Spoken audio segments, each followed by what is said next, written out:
Unlike most of the 13 colonies, the land that would become the colony of Pennsylvania was not originally colonized by Great Britain. In 1638, Sweden established a colony in North America which was known as New Sweden. The colony was located along the Delaware River and included much of what would eventually become southeastern Pennsylvania. However, this colony was short-lived, with it being captured by the Dutch in 1655.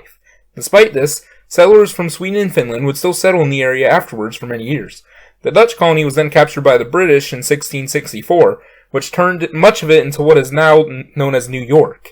In 1681, much of the southern portion of this colony was granted by King Charles II to William Penn. During the colonial period, people of various groups came to Pennsylvania.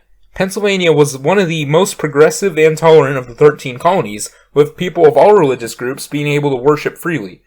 One of the most influential groups in Pennsylvania were the Quakers. William Penn himself was a Quaker, and Quaker beliefs heavily influenced how he ran the colony.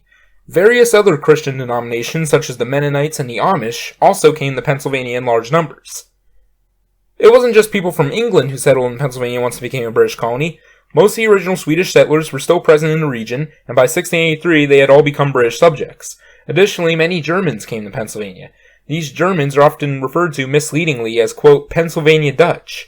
Germantown, the first Pennsylvania Dutch settlement, was established in 1683 by Francis Daniel Pastorius, who led a group of German Quakers and Mennonites. Most German settlers during this time up until 1727 were Mennonite, Amish, or German Baptists. German settlement in Pennsylvania would rapidly increase over time and would continue until long after the United States had been granted independence from Great Britain. By the time of the American Revolution, there were roughly 75,000 Germans living in Pennsylvania, with some estimates as high as possibly 100,000. One other group worth noting were the Scottish and the Irish, who came over in the early 1700s due to religious persecution and economic troubles in their homelands.